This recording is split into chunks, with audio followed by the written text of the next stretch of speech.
C.L. Bryant from the C.L. Bryant Show, 5:30 till 7:30 weekdays here on KEEL. Mr. C.L., how are you this morning? I am doing fantastically well, Robert J. I hope you and Erin are the same. We're good. Let's start with a C.L. Bryant tweet from just a couple of days ago. You made in reference to the Obamacare repeal. Notice I said that weekly replacement bill that has been introduced in the House. You said via Twitter, DOA. Do you still feel that way a couple of days later? You've talked to a bunch of pretty powerful folks. Yes, at this point in time, it is still DOA. However, there's going to be pizza and bowling on Tuesday night at the White House bowling alley. And so I think that they're going to come to some type of bridge. They're going to cross some type of bridge. The Reverend is being absolutely serious. Is he? The president is having a pizza and bowling party at the White House. Wow. For congressional leaders to talk Obamacare. Now, when Mr. Trump gets involved, do you think that this is, well, let me backtrack a second. How much influence do you think the White House had in this initial bill? Because the president did say this is just sort of the negotiations are underway. I believe that Rand Paul was absolutely right, is that Paul Ryan, who is a class politician taught by Jack Kemp, the art of politics, has pretty much sold the president on the fact that he is going to deliver for him. I don't think that the president truly has a clue as to what was in this bill. I understand that the president was surprised that selling across state lines was not included, which gives us a strong indication that he's not totally familiar with what is in this bill. And so I think that there will be his greatest skill is negotiation. His greatest skill is making the deal. And I think that when he gets them all in a room together, I think the type of no-nonsense attitude that he is able to convey will take charge of what's going on. You had an awesome guest last night, a young lady with whom you were discussing Obamacare. Yeah, I had Nancy Schultz on. Yeah, and she made a statement last night. I want you to comment and expound. America has lost. I'm in the car. I pulled over to write this down. And in reference to not only Obamacare, but bigger things, America has lost the anchor that was once our free market system. Yeah, and that, my friends, is exactly why we're going to D.C. on the 15th. I'm going up to D.C. on the 15th to talk to others and lobby the congressmen there on the Hill, senators on the Hill, because the anchor that has made this nation great is the free market system. Capitalism has become a bad word. Free market capitalism has become a bad word in college situations, on college campuses.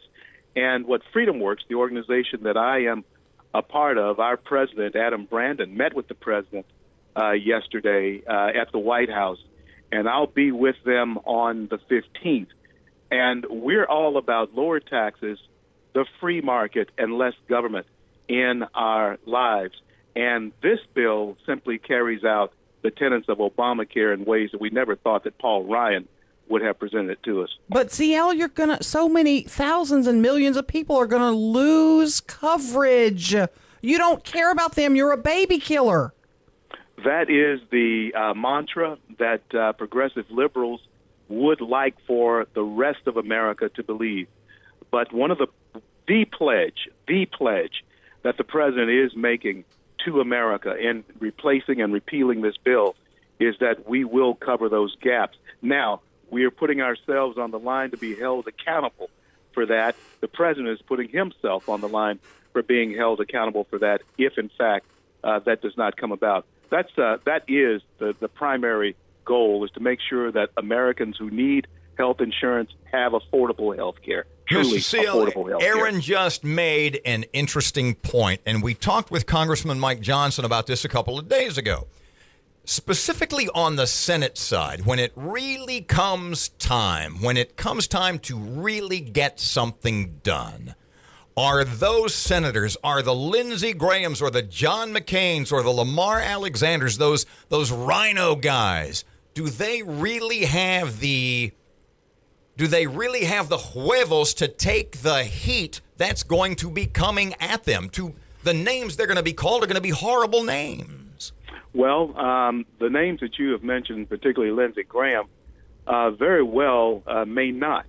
But this is the climate that exists in America today, particularly among the voters who have put a Donald Trump at the top of the party in the White House.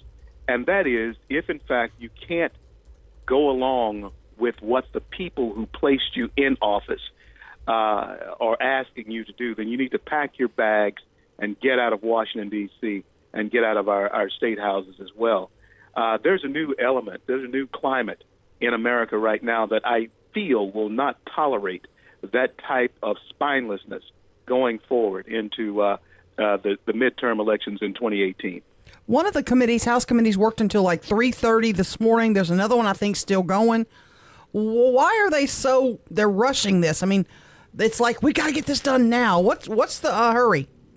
What happened is once the reaction came from the grassroots, like Freedom Works, Heritage Foundation, Koch brothers, once they realized that the ants were scattering all over the place when they kicked over the ant pile and presenting Obamacare light, they felt that they had to scramble to make this right. I assure you that they were in there saying, hey, look, we thought we could sneak this by. We can't. What are we going to do to fix it before all of them come to the Hill and run us out of here? So they're working so hard because they're taking so much heat from people like you and me and the common man. Exactly.